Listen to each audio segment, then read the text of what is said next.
Yo, what's good my fellow deadheads? Your overlord has returned. Today we're going to be talking about chapter 15 in grade 13, which should be coming out tomorrow at like 1 a.m. But since we're here, we're also going to talk about all the other things that are coming tomorrow. At first, this was just a chapter 15 grade 13 video because that's all they had released an announcement for yesterday. But I gave it a little bit of time because I knew that they would release even more information like on the stuff that's coming, and I wanted to see also if there was any extra information that was thrown in there that we didn't know about necessarily. And also, I just want to say that today, the background content of choice is not a DEADMANVINCE video, but Lord Slug's live stream that is live right now. Go check out the homie. First up, guys, we have the preview trailer for the main story unlock. I never really take these into consideration, but when I did my My video, and I'm sorry, May, there we go. Sorry, I know how these words are pronounced in Japanese, and I just be forgetting sometimes, but May. When I did my May video, I actually looked at her little character trailer and everything for the story event, because the story event is still linked to her. So I think these little story events, they do look really good, so I think it's worth watching just because these guys put the effort into them. I don't think the music is copyrighted, so I will just let it play out loud. Let me get my janky headphones here. All right, let's go. It is recommended to watch this video after clearing chapter 14, Fukuoka Branch Campus Arc, the Cliff of Parting. So basically they're saying do not watch this unless, they're like, guys, spoiler warning, do not watch this unless you're caught up in the story. But nobody ever cares about gacha game stories. All right. I will say though, for game original stuff though, I think the scenes look pretty good, honestly. I think the characters always look good that they add in, like these little monsters and everything. Their designs might be very simple and very ugly, but I do think that they do a good job with the art style in the game though. It's obviously a little more like, I don't know, I feel like the animations in game are a little more sleek and cartoonish compared to the actual anime, which almost gives you this sense of not feeling as serious.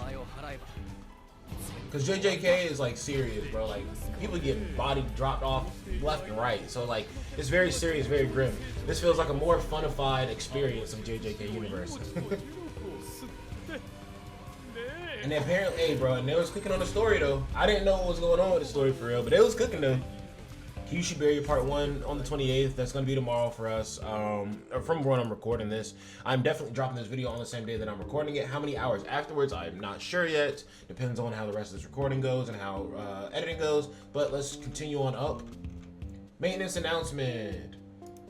So let's just look over this general maintenance list right here. Maintenance details. Main story chapter. Ooh, that highlight did not work in my favor. Alright, after a little brain fart, we figured it out. Main story chapter 15 unlocked, which will be bringing grade 13, obviously. Map event, Grand Exorcism Battle Valley Arc 1 unlocked. That's gonna be the so not my this one will be May. This one's gonna be the May event, and these events, map events, are the only event so far that I have not done the math for how many cubes you get from. I know story events is about 2,500 cubes. I know that memory quests are about 1,100 cubes. So map events is the last thing that I had to figure out. So definitely tap in for the live stream tomorrow, where I will be recording this and going over how many cubes I get from the overall process. We have the wishlist feature. It probably would have been easier if I just clicked on this in the first place. We have the wishlist feature coming soon, so not coming with the update, but coming soon. It says it's coming in April actually, so of course not yet because we're in March, but maybe they are laying the groundwork in the game and putting the files in there so that whenever wishlist does come, it's a very short update. Maybe that's a very smart thing to do, you know, break the stuff that you have to do up into little updates here and there and put the pieces in so that when it's really time for it to come, the main update that you have to do is very small. And then a version update or version event update. So version event update, does that mean maybe we're getting the SP battles early? Because the first time SP battles came on the JP version was against Eso and Kechizu, which should be the next in the cycle after the Jogo we're supposed to be getting. Yes, we're getting Jogo. We already knew that, so it's not really that much of a spoiler. But maybe they're adding SP battle on him early, and again, they're just trying to push stuff as early as possible. Go ahead and get it into the global version too. Let's see, during maintenance, you'll be unable to play the game. Please note that if you start The start and end times may change without notice. If you begin the main story, or okay, it's saying that you might get invalid quest progress if you're playing during the maintenance. All right, cool. Now let's go back and actually look at all the little graphics for each one of these things and see if they give us more details. And then lastly, I'll go into the game and I'll cover the in-game notices. So first here, the Fukuoka Chapter 15 story. We already know about this. We just watched the trailer for this, so nothing crazy here. Grade 13, now your level limit can be increased from 115 to 123. So, this is why the video is titled the way it is. Here's what I would do, global players. So guys, if you have not watched my Cursed Sweep battle, which is highly likely because that shit dropped an hour and a half ago from when I'm recording this. But if you have not seen my Cursed Sweep battle video, I pretty much break down the portion of the Shibuya Incident live stream where they talk about Cursed Sweep battle and they give you all the semantics of it. You know, they're telling you what teams people are using, what levels people's characters are at, you know, just what combination of unit, like literally all this crazy stuff. Like they're giving you super specific information, and it was very, very helpful, very, very insightful.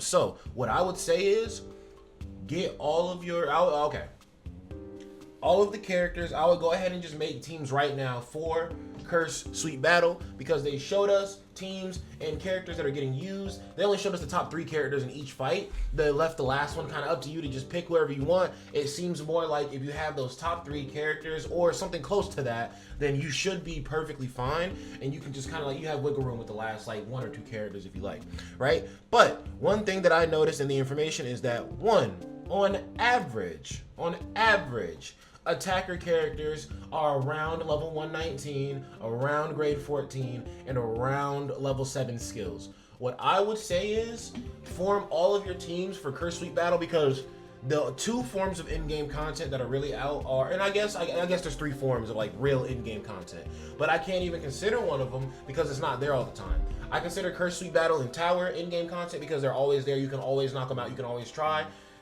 Formidable battle SP enemies isn't a, when a game mode is out all the time, they are allowed to do incremental increases to the difficulty of that event as much as they like because it's always out. There is no rate at which it has to grow. It's always going to be out. They can make it as drastic as they want in one update, and then they can make it a little bit harder in the next update if they felt like it, because it's going to be out forever. They're always going to be constantly changing it. Game modes like the formidable enemy game modes, those come back every now and then. You can't just have a really ridiculous spike in difficulty in them. So I feel like they get a little harder each time. Yes, the SP missions version of it is a very crazy difficulty spike, but literally after that, they don't do any new difficulty spikes on it or anything. And like, honestly, it's not that crazy because you get to choose how hard it is on the SP missions. But you can see here that for Cursed Sweep battle, they give you the average stats of like the characters that you need to use, and I'll finish breaking down this side of it. But I'm just trying to make a point here. Literally, the main in-game content you should be looking at then is Cursed Sweep battle, because that is going to give you hidden potential for your characters. So that is the most important in-game content. Because yes, not Cursed Sweep battle. The tower gives you character shards over time, and it gives you phantom seals, but every single character cannot be phantom sealed. That is a rare resource that you have to put on specific characters. Yes, that is excellent. But at the same time, hidden potential is something that boosts every single character indefinitely. Every character has access to it, and every character is getting a fully realized hidden potential system. It's just taking time right now because there's a lot they're trying to do. They're trying to catch up the JP and global versions. They're trying to try new stuff out with the global version. They're trying to keep implementing new crazy things with the JP version. It's a lot going on. It's a lot of moving pieces. But what I will say is, right now we're about to get grade 13. These are supporters right here in red. These are attackers. You can see supporters on average are level 113, grade 13. Their skills on average are like level 7. So what I say is, when grade 13 drops, push all of your characters to grade 13. Push maybe your attackers first, because they're the ones who need to get to grade 14. Then push your supports second. But first, you have to make teams for a Cursed Sweep battle so you know what you're working on. You do not just want to work on random units. I mean, you can work on random, really good units, but are they really random at that point? They're like the top units in the game. You can work on YouTube. That's fine. You can work on Hollow Purple Gojo. That's fine. You can work on Sukuna and Domain Expansion Gojo when you get them. That's perfectly fine. That makes sense. You can work on Young Gojo. That makes sense, right? Get those characters to grade 14 first and foremost. But this says at least, or yeah, this says at least. So don't be scared to push past that. If you want to go hard on them, that's fine. But what I'm saying is, from a standpoint of saving your materials, get all of your attackers to grade 13, maxed out, waiting for grade 14 so you can push them to grade 14. I would not worry too much about grade 15 because when you look at a lot of the characters in the statistical list that they give you for this game mode, most of them were like, I think the highest level one I saw was like 139. That was the highest level character I think I saw. We can even go back and backtrack and check that. So, highest level character on the screen is Gojo, which is 139. You can see some of the characters to work on here. Again, I already went over this in my video, so I'm not gonna like breeze over this too much, but 139 is the highest character level right here. And to be honest, 135 right here. See, 139 is the highest level and grade 15 is the highest grade, but you don't need that. You can see that on average, you're looking at a lot of grade 14s here, a lot of grade 13s here. That's mostly what you're seeing. Your supports, grade 13, your DPS type characters, grade 14. That is exactly how it's looking. That's exactly how the breakup is. So guys, do not expend extra resources where they do not have to be expended.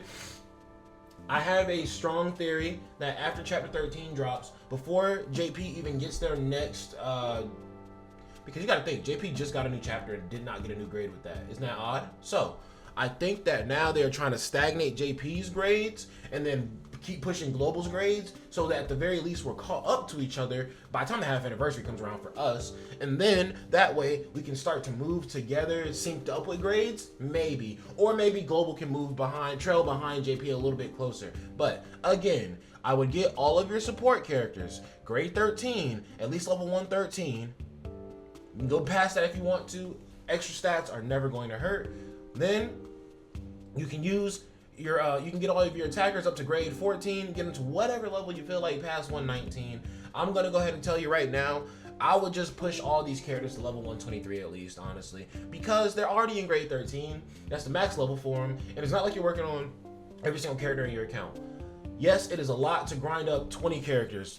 Yes, 4 different teams of 5. Well, the backline unit doesn't really matter that much if your front line is absolutely menacing, but even still, we cannot discount those backline units. Sometimes they do have to come out, and especially for the green team. The green team, if you guys don't notice, the green team is actually really like suffering here. So if you guys can't tell, basically, this right here is the type that each boss is like weak to, right? So this one's weak to red. Red is getting the job done relatively easily. Who's on red? Yuta, Domain Expansion Gojo, Yaga, Nanami, right? Okay, blue's clearing pretty, no, that's not blue. Blue right here. Blue's clearing pretty easily. Who's on blue?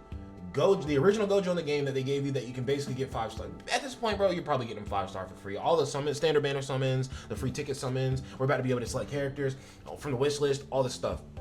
Okay, cool. Sukuna as well, Momo as well, an excellent buffer. Blue Inamaki, just a lot of different options here. Geto also. Right here, Yellow doing exceptionally well. Yellow's doing the best. Why is that? New anniversary characters on Yuji. Hidden Inventory Gojo. We have Domain Megumi. You have Yellow SSR Yaga if you want. You have Kaito. Kaito to constantly give you, I'm so sorry about all those hiccups. You have Kaito to constantly give you extra curse energy. Like, yellow team's gonna have fun doing what they're doing. Green team is suffering. Why is that? Because people can't surmise a strategy around Hollow Purple Gojo leaving. When realistically, I think all you have to do is put Hollow Purple Gojo on the front line, then get as much damage out as you can with him, then use his ultimate on his last turn, take away as many health bars as you can, and then just have one last reliable DPS in the back line. My DPS is going to be Green Yuji because he becomes a menace after the Hidden Potential update, but I gotta figure out, it's hard to remember. I think red beats blue. Yeah, blue beats green.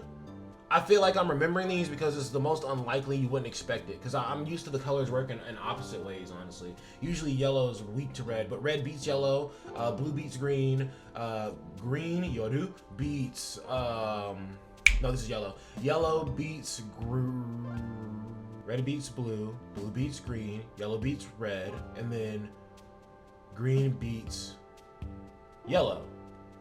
I believe it's how the breakup is. So pretty much, I'm gonna have to use my team that's gonna get me green materials so I can buff my Yuji, because I don't feel safe using Yuji in this and getting to level 10 of it with my Yuji as the last resort for my damage after Hollow Purple Gojo is gone. Because After Hollow Purple Gojo leaves, which will be 7 turns, I would essentially have 10 turns left to win the event because you only have 17 turns. So I don't trust UG base to do that, but maybe UG with the Hidden Potential System update. But I'm gonna get off of this because I've already went over all this stuff in great detail. But again, you can see here, level 123 is the max level on grade 13. If you guys just get to grade 13 and max all your characters' levels out, I can't front on you, you're probably fine with your supports so far, or you're fine at the moment for Cursed Sweet Battle until grade 14 comes out. Then push all of your DPS characters, so you're arguably Incomplete Domain Megumi, because I feel like Megumi is so good as like a support because the way his shit works. No matter what, his damage will be solid, even if you just got him to grade 13, but you can still push him to 14 if you like. Obviously, Young Gojo, if you get Zone Yuji, and kudos to you, Young Yuji. Gojo, Domain Expansion, is definitely a support character, but his damage is pretty menacing, so you can do that too. Yuta, obviously, Toji if you have him. Like, guys, there are clear things that we can do now. They are giving us clear answers to how to beat these events. They are now releasing events and then studying them and giving us the meta on them in real time. That is crazy. But grade 13 is coming out nonetheless. That is my advice for grade 13. Let's go ahead and just kind of breeze through the rest of this stuff in this update, and then I'll let you guys get back to what you're doing. Whatever you would be doing at like 7, 8 a.m., you know, when this releases. We're going to be getting the Jujutsu, what the fuck? We're going to be getting the JJK, oh my gosh, why can I not remember the name of this arc right now? Hidden Inventory Phase 2 banner rerun, and unfortunately these do not come with a free 10 pool on them. Oh my gosh, a free multi on them. But hey, nonetheless, if you missed out on Geto and you want to get him, if you want to waste your time, go for it, I guess. I cannot stop you if you want to waste your time, bro. If you want to waste your time trying to grind more cubes after you waste them on this banner, more power to you. I don't care. I can't stop you. Do you want my advice though? Don't waste your fucking time. All right, cool. Glad we talked about it. Next little bit here. We have the Red My banner coming up, and we have the Recollection bit, Student Duties. I'll honestly just go ahead and tell y'all what they do real quick. All right, so here's Red Mai. I'm not gonna lie to you, Mai is not a character favorite, but she is definitely a baddie. Anyway, this Mai's kit is more quirky, more interesting than anything. I feel like you pick up her just because you're trying to have fun with a unit. Like, not to say that she's gonna have like fun in a gacha game typically means big number, big damage, destroying everything. Wow, this is so fun. No, what I mean by fun is you can test this character out and get a lot of different results from the way that their kit is created, and I think that is fun. Having to use your brain a little bit to figure out the different ways you can play with a character. But I'm gonna read the passive first. I'm gonna start reading the passives first from now on, because typically the skills are centered around the passives. When an ally targets an enemy with a command skill and ultimate skill, I forgot, she has a chance to, okay, deals 60% taijutsu damage to the ally select enemy, 40% chance.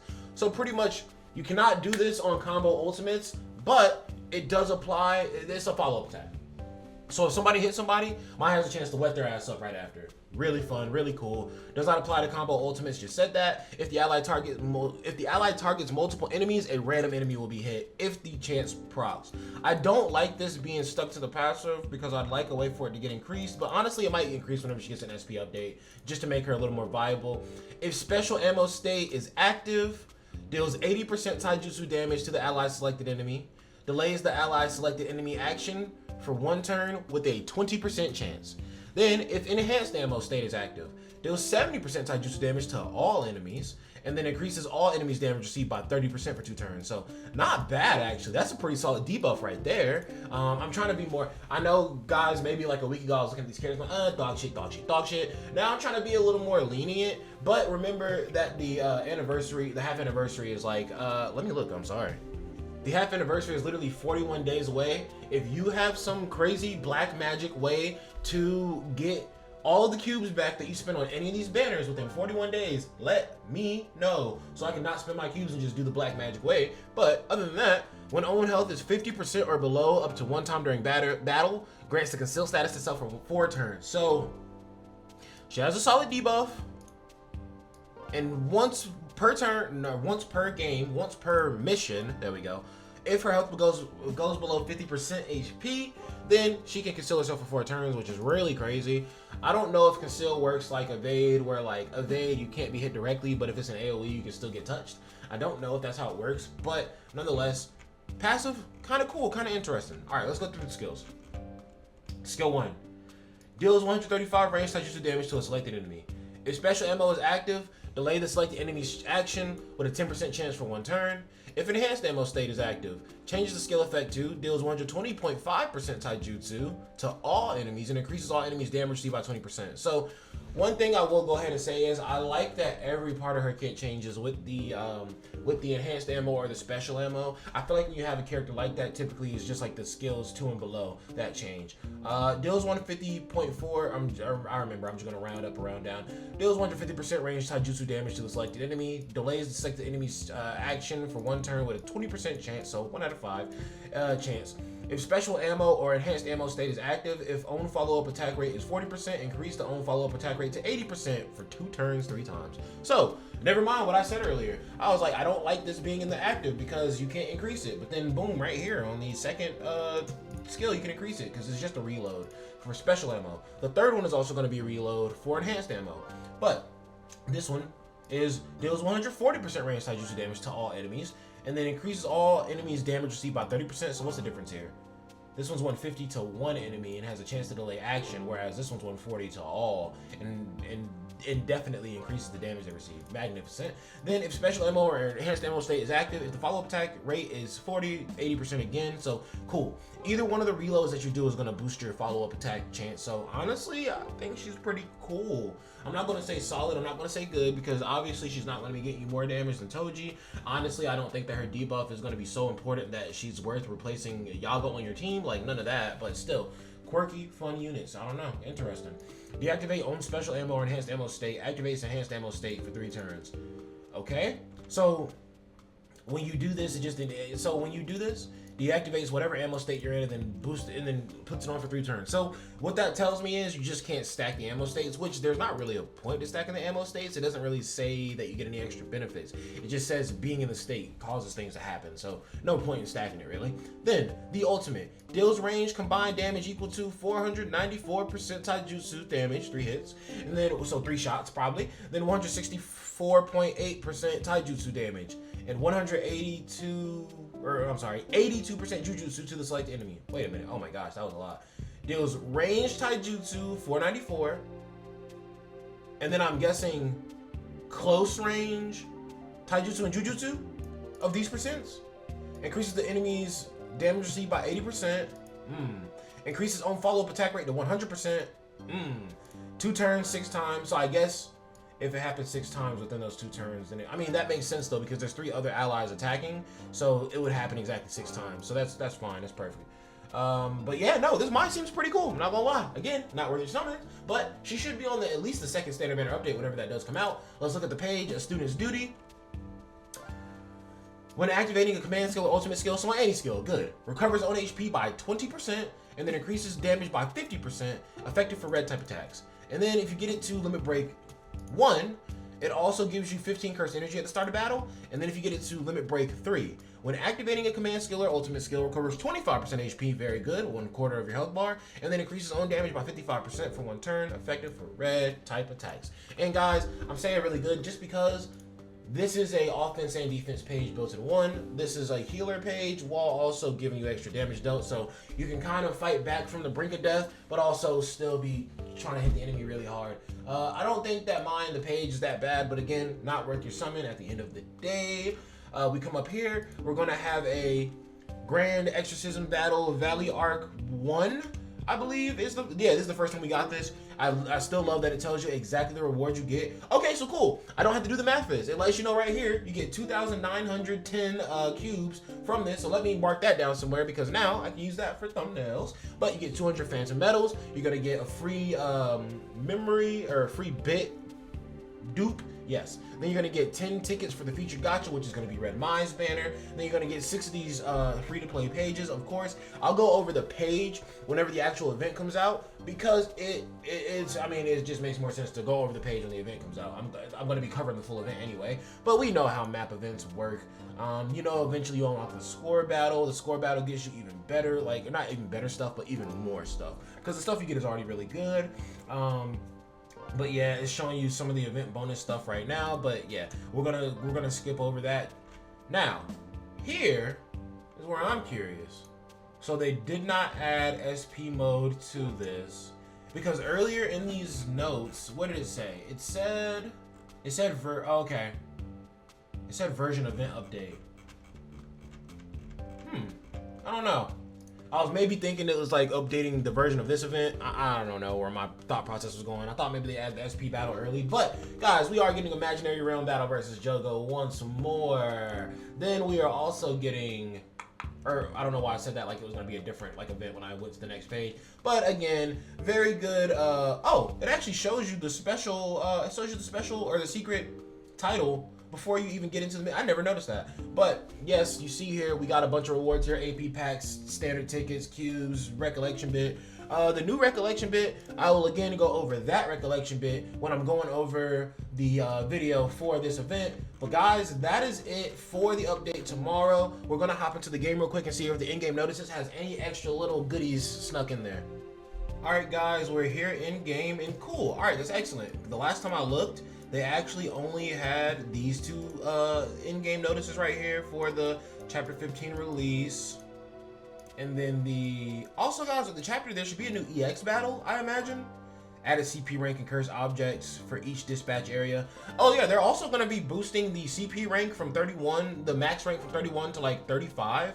Why does it say it's boosting the CP rank from 34 to 35 if it's just boosting it to 35? I don't know. But I think the higher your CP rank is, the better the rewards you get. And now you can get the purple, materials from Dispatch. I forgot what the name of it was for a second.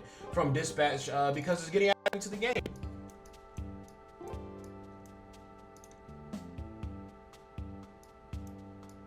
Nothing extra. I mean, I'm gonna be honest with you. It tells you exactly how the Jogo is gonna work here, but I don't do that. I don't read it from right here. I just go into the event and just get hit with that shit and figure out from experience, bro. That's mine. I got Ultra Ego basically.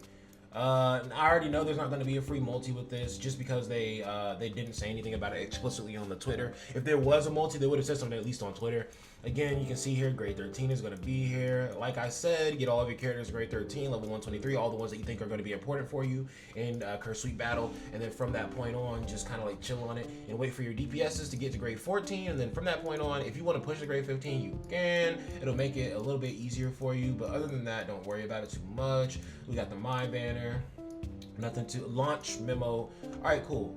New chapter launch memo. I knew it. I knew this page had to just be a part of a chapter release. Night of Hakata. Let's look at this. This one should be a just full 5-star free-to-play page. I knew this shit was just linked to like a login bonus or something. Night of Hakata.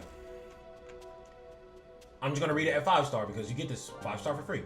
When command skill or ultimate skill is used, good on any skill, recovers on HP by 15%, decreases on damage received by 20%. That's actually kind of good. And then at the start of battle, if on HP is 50% or lower, up to 1 time during battle, at the start of turn, I'm sorry, fills on ultimate gauge by 500. That I think is pretty solid actually.